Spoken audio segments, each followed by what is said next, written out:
பண்ணிக்கலாம். அட்மிஷன் டீட்டெயில்ஸ்லாம் டவுட்ஸ்லாம் இருந்துச்சுன்னா அட்மிஷன் வந்துட்டு ப்ளேலிஸ்ட் இருக்குது, அதில் போய் நீங்கள் செக் பண்ணிக்கலாம். உங்கள் ஃப்ரெண்ட்ஸ் சர்க்கிளையும் அந்த ப்ளேலிஸ்ட்டை ஷேர் பண்ணுங்கள். ஏன்னா நிறைய பேருக்கு இன்னும் டவுட்ஸ் நிறையா இருக்குது. அந்த அட்மிஷனோட மொத்த டீட்டெயில்ஸுமே நம்ம அந்த ப்ளேலிஸ்ட்டில் வச்சுருக்கோம். அப்புறம் ரெகுலரில் வந்துட்டு 2008 பேட்ச்லாம் வந்துட்டு பேப்பர்ஸ் கம்ப்ளீட் பண்ணுறதுக்கு ஒரு சான்ஸ் கொடுத்துருக்காங்க. நான் அதையும் வீடியோ எடுத்து போட்டிருக்கேன். அதை முடிஞ்ச அளவுக்கு உங்கள் வாட்ஸ்அப் ஸ்டேட்டஸில் வைங்க. ஏன்னா நிறைய பேர் பார்த்துருப்பாங்க, அதை மிஸ் பண்ணாமல் அவங்க இருந்து கம்ப்ளீட் பண்ணிட்டாங்கன்னா அவங்களுக்கு ரொம்ப வசதியாக இருக்கும். ஏன்னா ரெகுலரில் வந்துட்டு அந்த ஆப்ஷன் கொடுத்துருக்காங்க. ஓல்டு பேட்ச் வந்துட்டு அந்த பேப்பர்ஸை வந்து கம்ப்ளீட் பண்ணுறதுக்கு ஒரு லாஸ்ட் சான்ஸ் கொடுத்துருக்காங்க. 23A batch 4th semester 2 book வரல சார், புக்ஸ் லிங்க் வேணும் சார். புக்ஸுக்கு லிங்க்லாம் கிடையாது, நீங்கள் யூனிவர்சிட்டியில் தான் வாங்கிக்கணும். பிடிஎஃபாக இருந்தால் டிபார்ட்மெண்ட்டில் கேட்டு வாங்கிக்கோங்க, லிங்க்லாம் எதுவுமே கிடையாது. எம்கேடி சரியான ஃப்ராட் சார், பிகாஸ் புக்ஸ் தரவே மாட்டுறாங்க. நேரில் போனால் தமிழ் இங்கிலீஷ் புக்ஸ் தான் தர்றாங்க. நான் BA sociology second year sir. டிடியில் புக்ஸ் வந்து கொஞ்சம் நிறைய பேருக்கு கிடைக்க மாட்டேங்குது, அதுதான் ப்ராப்ளம். இப்போ எனக்கு தெரிஞ்ச ஒருத்தர்லாம் வந்து பார்த்தீங்கன்னா எக்ஸாமே முடிஞ்சிருச்சு, இன்னும் அவருக்கு புக்கே வரல. ஆனால் அவர் சமாளித்து எழுதிட்டார், எழுதி பாஸ் ஆகி மார்க் ஷீட் வாங்கிட்டார்.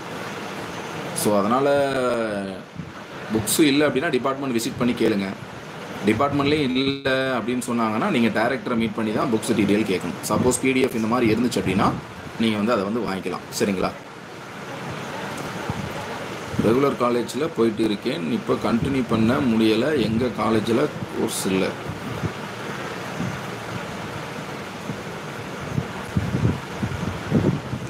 இல்லை, உங்கள் கொஸ்டின் வந்து கம்ப்ளீட் ஆகலை.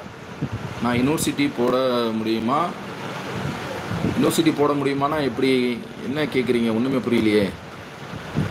காலேஜ் போய்கிட்டு இருக்கேன்னு சொல்கிறீங்க, அப்புறம் யூனிவர்சிட்டியில் போட முடியுமான்னு கேட்குறீங்க. ரெகுலரில் அப்படிலாம் சேஞ்ச் பண்ண முடியாது. நீங்கள் டிஸ்கண்டினியூ பண்ணிவிட்டு மறுபடியும் கண்டினியூ வேணால் பண்ணலாம். திரும்ப யூனிவர்சிட்டிக்கு போனாலும் ரெகுலர் கோர்ஸில் தானே நீங்கள் ஜாயின் பண்ண போகிறீங்க.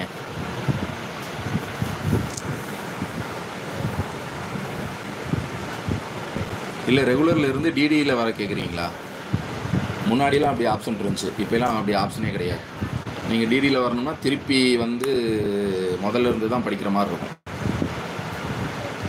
சப்போஸ் நீங்கள் அரியர் வச்சுட்டு திருப்பி வேணாலும் எக்ஸாம் எழுதிக்கலாம்.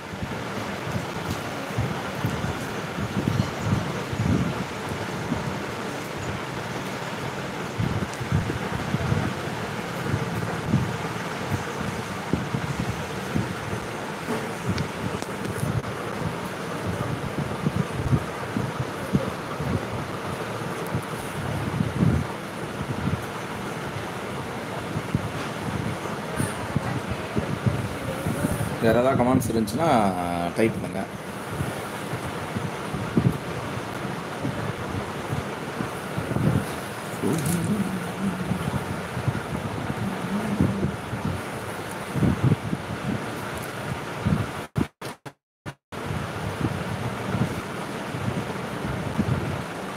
ஏன்னா ரெகுலர் கோர்ஸை பொறுத்த வரைக்கும் எனக்கு சர்டிஃபிகேட் ஒர்க் மட்டும் தான் தெரியும். டிடியை பொறுத்த வரைக்கும் தான் எல்லாமே தெரியும் எனக்கு.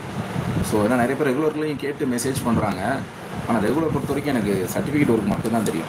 டிடினா தான் ஃபுல் அண்ட் ஃபுல் எல்லாமே தெரியும். டிஸ்டன்ஸ் காலேஜ் யூனிவர்சிட்டி போட முடியுமா சார்? இப்போது நீங்கள் போடுறதுனா புது கோர்ஸ் தான் போடணும்.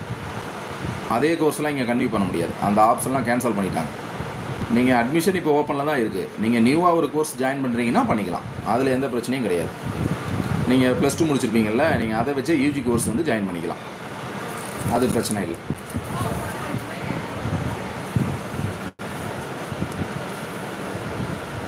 கொஞ்சம் கமெண்ட்ஸ் இருந்துச்சுன்னா கொஞ்சம் சீக்கிரமாக டைப் பண்ணுங்கள்.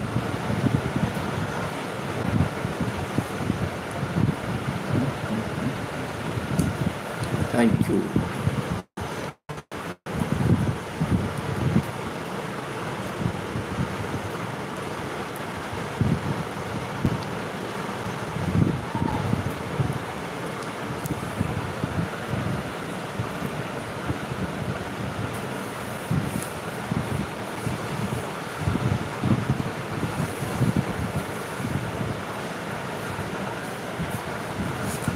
வேறு ஏதாவது கொஸ்டின்ஸ் இருந்துச்சுன்னா கமெண்ட் பண்ணுங்கள்.